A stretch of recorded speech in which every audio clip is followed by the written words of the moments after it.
I am delighted to say, for the first time ever, joining us on the We Are West Ham podcast is Big Hammers fan, broadcasting extraordinaire, and knower of all things pop culture and London is Mark Webster. Mark, absolutely brilliant to have you on the show for the first time ever. I think Thanks, Will. That's a a lot of stuff to carry around in one's, well, it's not that small a cranium, but there's not a lot going on inside that large cranium. There you go. You're right. Quite. I mean, having listened to you for many a year on more on the mornings on talkSPORT, and I know you do some evening shows on Five Live as well. You seem to be an encyclopedia of all things, not just sporting, but also music as well, pop culture in London for decades gone by. There doesn't seem to be a thing where you don't have an interesting and very well eloquently put take on. Well, it's a kind of organic journey. I mean, I started out, in practical terms, I started out as a music journalist. Right. I was like nearly 10 years at a magazine called Blues and Soul. So my sort of specialist background as such was the fact that I was into the kind of the Black American music culture was my thing, as represented on the dance floors of England and across Great Britain. So that was my world, and that was at a particular time, back end of the 70s into the 80s when it was really taking off as well. And I ended up doing a bit of television in the arts world and stuff like that. But so football remained staunchly my hobby, the getting away from work for many a long year. And then it kind of got weird. It started to overlap, in fact, with basketball. I started to work for Channel 4 for 3 years, living out in New York, covering the NBA. And so much of that was based on the fact that the guy who asked me to do it understood my sort of pop music or the cultural background, non-sporting cultural background of it would fit the NBA story so well. Because in practical terms, really our access to basketball prior to that was pretty much Crystal Palace and Alton Bird, and the Globetrotters at Earls Court. We never saw it, so I kind of did a lot of learning on the hoof there. But then once I kind of broken the back of working in sport, pretty much by the NBA, then I was unleashed on everything, and so I ain't got any hobbies left. Everything's work. All things that are people's hobbies are now purely my vocations. Yeah, exactly. Do you do like a bit of like you've made a hobby out of like accountancy or something? What everyone else is doing for a job, you just do for a bit of fun. Basically, you've interrupted me crunching a few numbers because it's a bank holiday Monday, and so I know how to let my hair down. Yeah, totally. Yeah. Yeah, I'm with you. My dad would consider himself and has labelled himself a soul boy in the past. He came up, born in 1964, so was sort of in his pomp, as he would put it, during the 80s. I mean, I've known him for all of my life, and I'm still yet to fully understand or grasp exactly what a soul boy is. All I know is he really likes Luther Vandross. Well, and he is quite right too. And he's totally, and I'm going to assume, I mean, I was born in Essex in the 60s too. I am exactly that creature. With the music show that I do with Don Adebayo on 5 Live, which is called Virtual Jukebox, he introduces me as soul boy and journalist. And soul boy goes first. And it is a generic term. I mean, it's generic in the sense where it actually is pretty much genderless, even though it's soul boy. Because what we were, the soul boy name came about to describe a sort of like mid to late 70s change in nightclub culture, which was superficial on one level, which was clothes that didn't look like what you think the 70s looked like, long hair, big boots, wide trousers. We were short hair, narrow trousers, flat shoes. It was a strange. We looked like. I mean, I wanted to look like Robert Mitchum did. I wanted to look like a man from films in the 1940s. That was my thing. The music was that kind of from Black American culture and jazz and soul and funk and all that kind of idea, and also on a really important level, we were genuinely a mixed culture clubbing experience. There were still plenty of places that wouldn't let any of our black friends in. I'm not going to sugarcoat that. But in practical terms, we were the antithesis of what people thought going out was. What we started in that kind of soul boy world ultimately ends up in the world of rave, and house and pretty much anything that you consider nightclubbing now. We were the troops on the ground in those days. We weren't so much the boots on the ground. We were the plastic sandals on the ground. That's what we were. Quite, yeah. I mean, I don't think I'd see my dad anywhere near a house rave, to be honest, these days. So I'm Now, not he sure. might have done his hard work a lot earlier. Yeah. Yeah, potentially so. But yeah, look, I mean, sort of with such an eclectic background, I would imagine you're one of a smaller club, shall I say, who's broke the world of sports journalism and sports broadcasting off the back of a career in the arts or music. And I would imagine that's why you're not really one, and that's why I've always loved listening to you so much. You're not really one for a should Trent Alexander-Arnold be playing in centre midfield. You're more of one for the beauty of the game and the culture and fan culture and clothes and all the stuff around it, aren't you? You're so right. I mean, I do it, and I'll have it. We'll chat about it. There, two flies crawling up the window pane will do for me by way of conversation. But you're right. It's just inherently, I like the stuff that is in the cracks between those things. I think that's where the fun is, because that VAR decision is been and gone. Yeah. To a great extent in split seconds, and equally there's enough people wanting to make their point about that VAR decision. Whereas, and I think so with Johnny Owen and myself, with the show that we did for 3 years, Johnny Owen and Friends on talkSPORT, our entire brief was, please do 2 hours of stuff that isn't that VAR decision. We said absolutely no trouble at all, and I think we know we tapped a nerve because our numbers were good on a really boring, back to my hobby, crunching a few numbers. Is that we just did well, and so it was a wonderful 3 seasons to be able to sort of like skirt around the periphery of the field of play. Yeah, quite. Well, look, Mark, talk to us then about your West Ham journey. We had a little bit of, I won't give away your full email address, but we had a little bit of a conflab on the trying to get you on in the first place about the inclusion of E13 in your email address. Talk to us then a little bit about where you came up. You mentioned whereabouts in Essex were you born? Only because I was born in Rochford.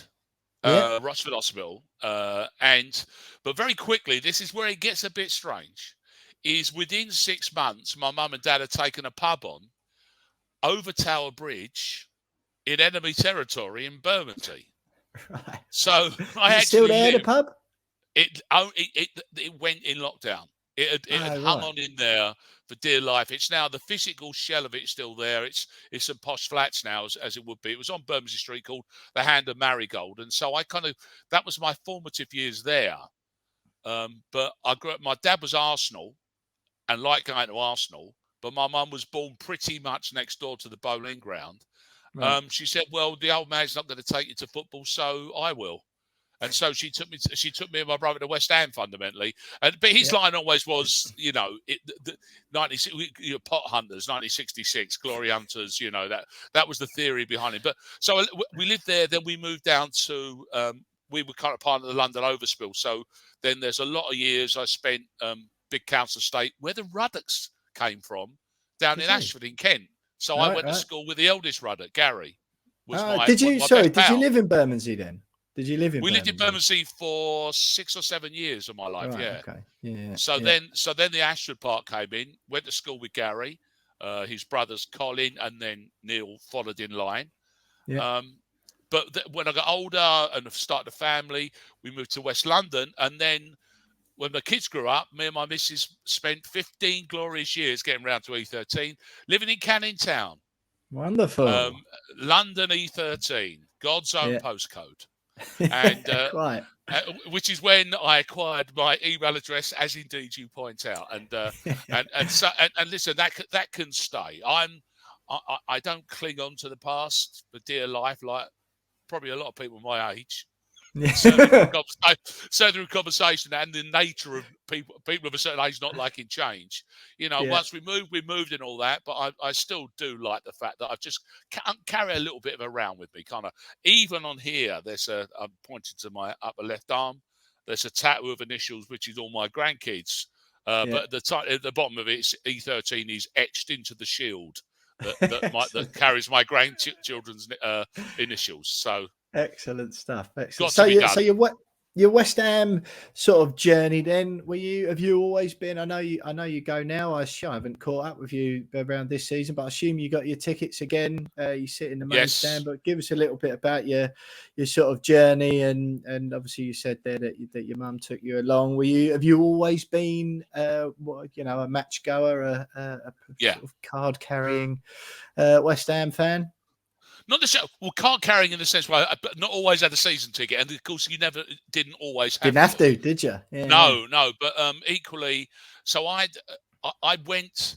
I weren't an away game goer particularly, and a lot of that, I had a young family, and so that always struck me as being a hobby for people who've got a lot more free time and money on their hands than I could possibly afford. But, and so that was everything. But fundamentally in my teens and older, all four sides of the ground I would have considered home at some point. Chicken Run, both banks, and then finishing up in the west side.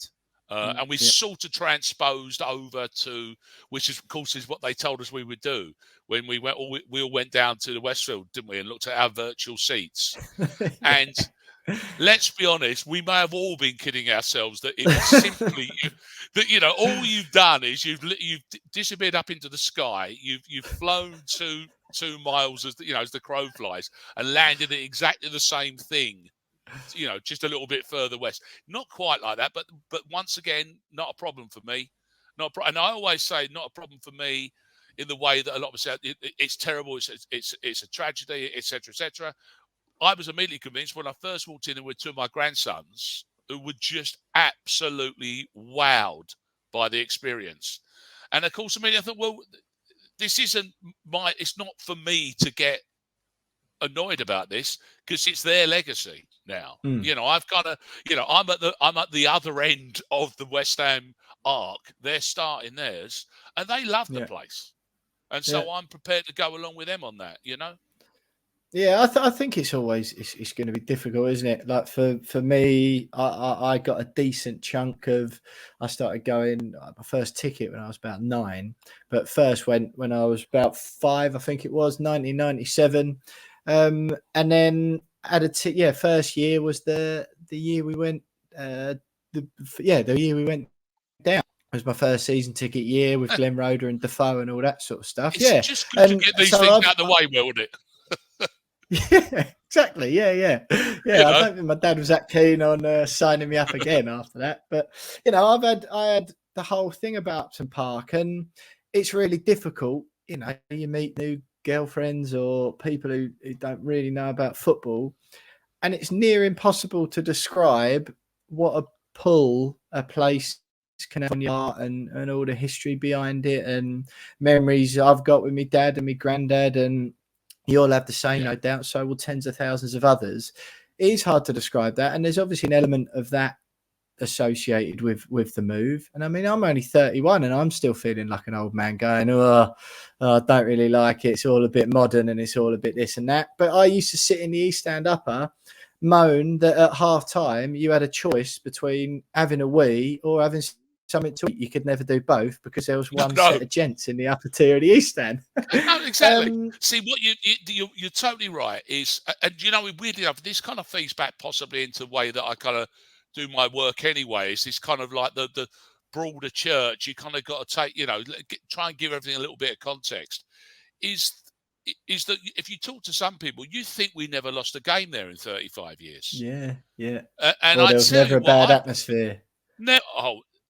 Both those things. We've stunk the joint out more often than not. And I've been in and around some horrible people. So I'm not going to, but why pretend otherwise? Because to try and create a utopian version is a pointless exercise, because all you're going to carry on doing then is thinking that everything's still wrong because it isn't a vision of perfect, which is all it's ever going to be, is a vision. Yeah. Although, by the way, having said that, with the 4 signings that we've just made here, patently, this is going to be the greatest season ever. So, there you go. I'm on straight into that trap. How about that? Yeah, things are finally perfect. We've finally Exactly. reached Nirvana. Yeah. Yeah, Yeah. I've hated all this excitement and jeopardy. Let's get to somewhere where we haven't got to worry about it at all anymore. Perfect. Yeah, no, I think, look, you're right. There isn't, Upton Park was not this utopic place, was it? Like, No. but I think in a weird way, and certainly what it's become for me and so many West Ham fans, right? Because I know your dad might have called you a pot hunter, but let's be frank, no one's in it for the glory anymore, are they? Those of us who are still around now. Obviously, we had the Conference League, but it becomes those memories. Its imperfection becomes its perfection, doesn't it? But like you say, I go with my best mate every now and then now, and he brings his two little boys. The oldest one of them is to like 10 or 11. He's only ever known the London Stadium. He loves it. He thinks it's, look at all these people. It's all shiny. It's great. And you sort of go, if you presented it as it was and say, here's a picture of the East Stand where I used to sit, you go, what? And you talk about that as if it's like amazing. Why is that falling down? Like, yeah. What did you do in the war, Will? Yeah, exactly. Yeah, exactly that.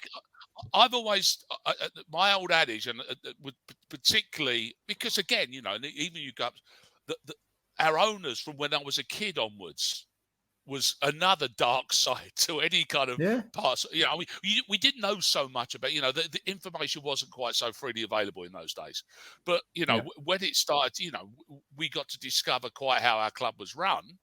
Again, it was despicable. And people think that was invented by whatever they think the current iteration is or isn't doing right or wrong at the moment. And I kind of try to live by the rule of, I always say the only thing that I expect from my season ticket is that the seat is facing the pitch. But sometimes I just wish it wasn't. That's kind of always been my take on it. Yeah, I think that's the way I think. Yeah, definitely, and I think we sort of pitch for that on this podcast. Really, James, who isn't with us for this chat, but I think especially when you support West Ham, I know it's been really good the past couple of years, and I'll ask you about that in a minute. But you've got to be able to have a laugh, because if you're just there for it to be perfect from a football perspective, you're always going to be miserable. It's funny you say about you've sort of met some horrible people or sat nearby some horrible people. I think, to be honest, most of them have probably got pretty prominent West Ham Twitter accounts now, because that sort of stuff sells, doesn't it? On social media and stuff. But honestly, you got to be able to sort of have a laugh, haven't you? With West Ham particularly, it's not like we support, Man United or Arsenal even. Or you got to laugh. Otherwise, what's the point? They've got their own sets of issues of peccadillos they got to deal with, which tend to be at a slightly higher echelon than we can manage. It's interesting you say that. I tend to try and be philosophical about most things, which drives certainly my eldest son mad, because he can't see the point in anyone not being furious or delighted. He doesn't get that there might be some nuance in there. Some grey area. The more I say, oh, well, I've seen better, I've seen worse. That's not how you're meant to react to that appalling loss / wonderful victory, Yeah. So, but you're right. But we're all entitled to behave exactly how we want, by the way. Yeah, of course. It's not that I'm kind of trying to dictate. I mean, it's both. This works both ways. I would never try to tell someone how they're meant to react to things, but I really wish they'd try and stop telling me. As well, right. on that basis. But I do get them. Listen, we both work in journalism. It's kind of our entire point, our entire raison d'etre is to try and put across a point of view, isn't it? So it's probably, I'm probably being a bit churlish if I say that out loud now. It occurs to me. Sorry about that. Exactly. Yeah, but that's the thing, isn't it? Like, it almost, if sort of reason and logic and some sort of calm semblance of sanity doesn't really sell these days, does it? No. I've spoken to you before, yourself and Johnny, and you used to do a show next butts up against Max Russians, of course, on talkSPORT. Max is very much a you know, you could. It's almost like if he tried harder, he couldn't really care less about football. But so I think he's wonderful. I think it's brilliant. I'd listen to him all day. But that, you know, no one's died. Of my team lost this weekend, or we might go down, which is really annoying. But you know, we'll still sort of wake up in the morning and crack on. People don't like that, do they? It's such a good point because, you know, having worked within talkSPORT 2 for so many years. Sorry, Mark. Sorry, mate. Sorry, the mic's just gone a bit wafty again. Have you? I don't think I did anything. Is it improved at all yet? No, it's just gone all crackly. I don't know if it was the. Go on, have another go. Okay, 1, 2, 3, but I'll pick up on the point as and when. But has it gone mad? No, yeah, it's just gone. It was just doing what it was doing at the beginning. I don't know what that is, to be honest. All right. I was told by 5 Live to switch sockets, switch sound. Yeah, that might be it. You never know. No.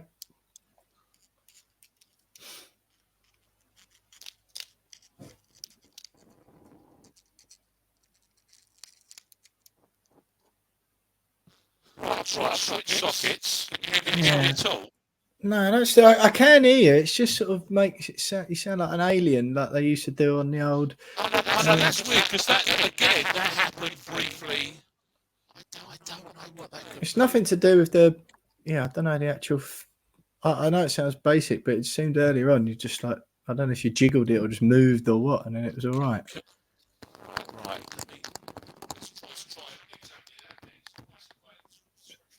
It's nothing to do with the. Nothing to do with that button in the middle, is it? Press knock that or press that or anything?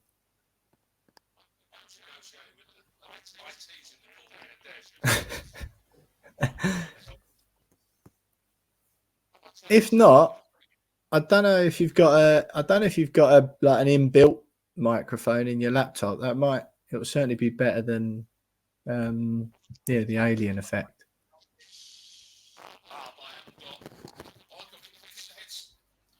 You what? I can't really hear you. Go on.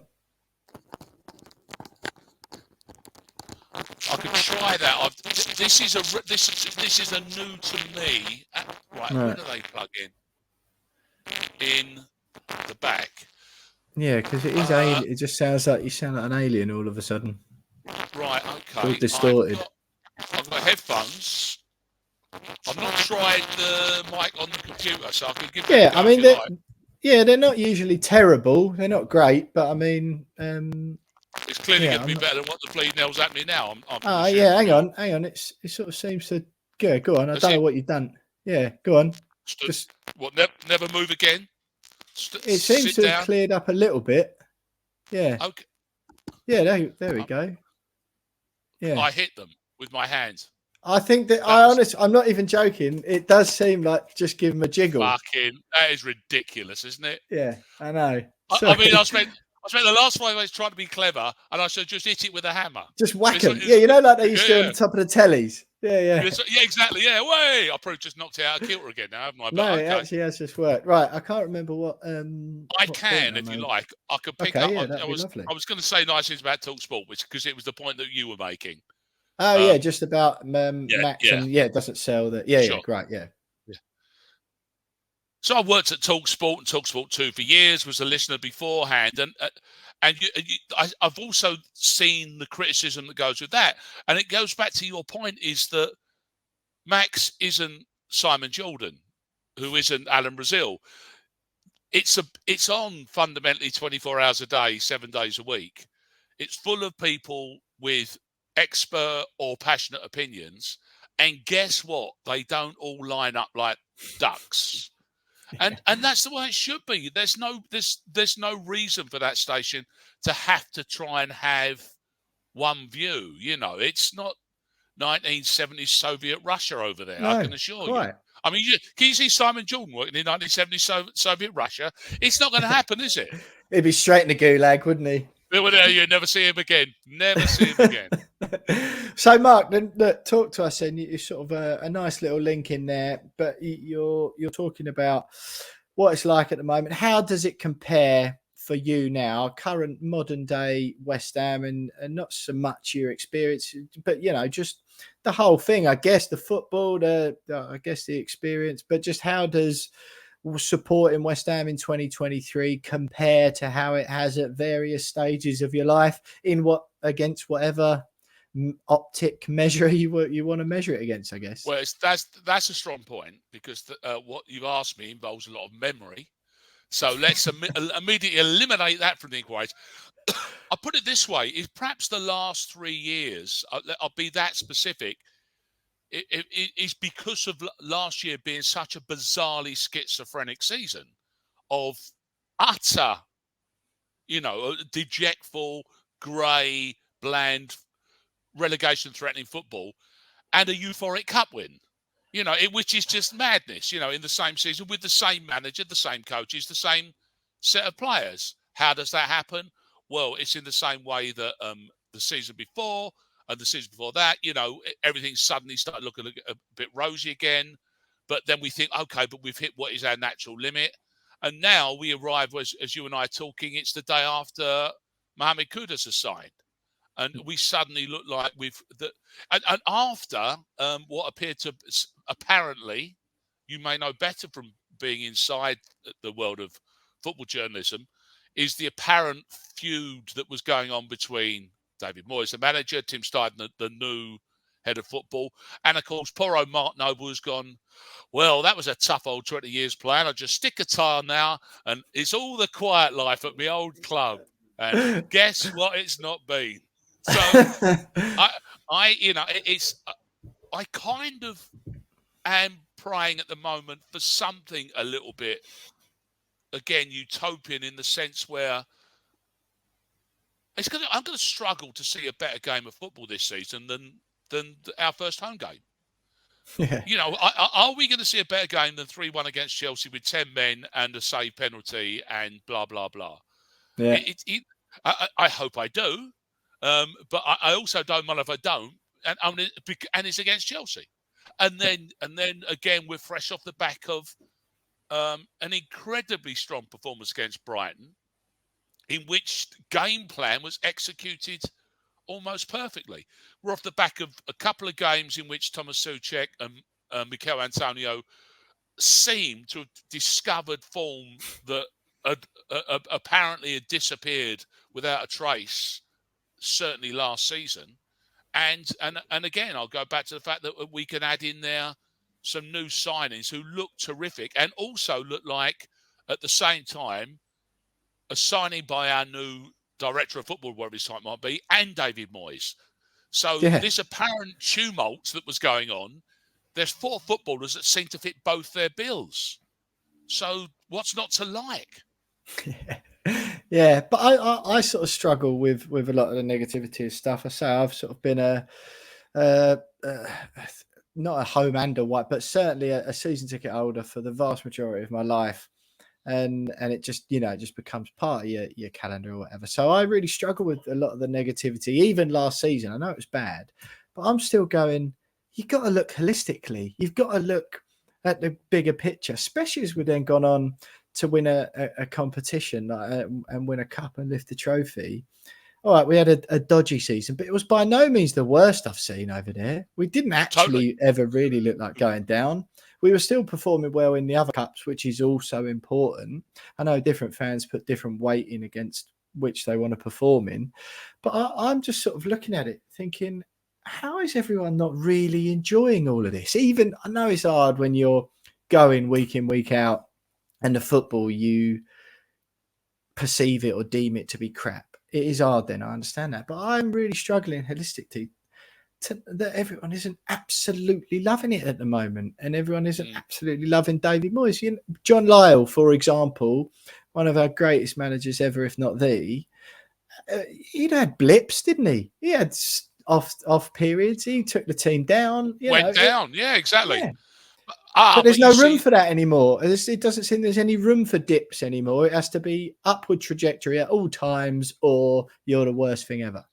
But we are back in that rose-coloured conversation that we talked about earlier in terms of Upton Park, where where we only ever won 5-0, since 1895 or whatever it is. And it's people will reinvent history to make themselves as a comfort blanket, and so living in the now is a tough one, because, as you say, living in the now involves not trying to contextualize everything so dramatically that you simply think that there's a yardstick off in some distant fantasy past by which we should be judging ourselves.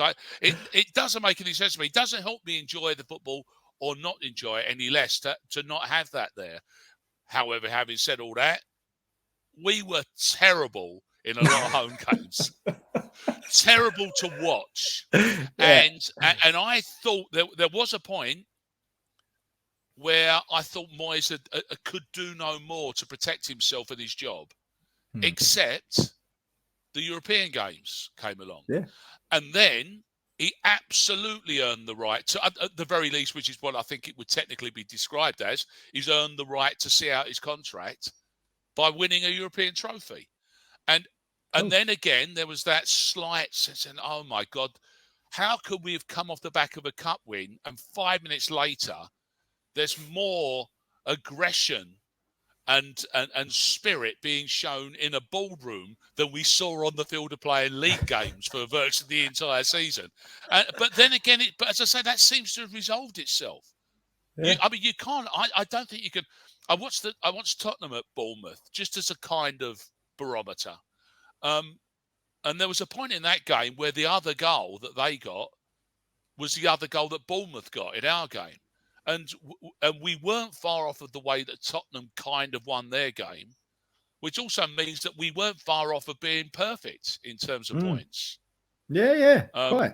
But for me, that which is more than made up for an emphatic win at Brighton, which we've never gone there and had any fun, even when there's no football, which is impossible with Brighton.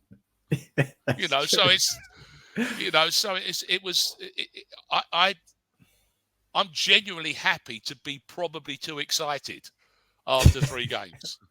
Yeah. I'll take it. Yeah, quite. It's quite something. I've loved listening to you for a long time. It's an absolute thrill and a pleasure for me to get to talk to you and to hear you make such eloquent philosophical points about football. There's nothing quite matches the joy of when you then swiftly undo them at the end with a swift statement about, look, this is what we should all be thinking, but this is what I actually feel. Yeah. It's a wonderful thing.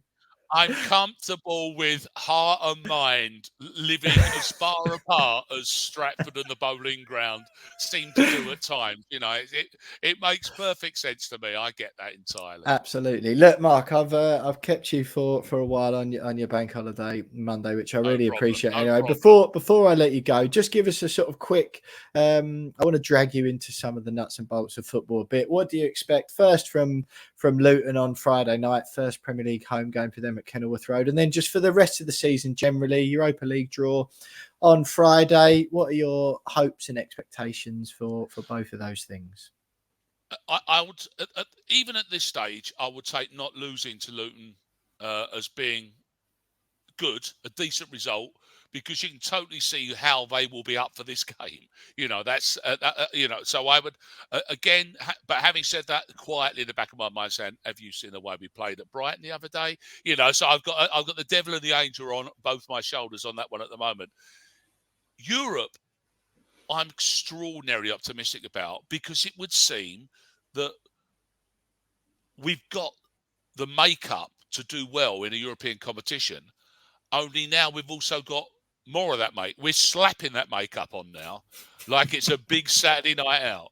It is. The new players that we brought in completely understand the competition and the nature of the teams that they're going to be playing against. Yeah. And guess who we haven't mentioned? God bless Declan Rice. Yeah, I know. And old news, isn't he? And in not being mentioned, I think that is extraordinarily pointed. Because, and I don't mean this in any kind of cheeky, backhanded way, I don't think we've missed him. No, quite.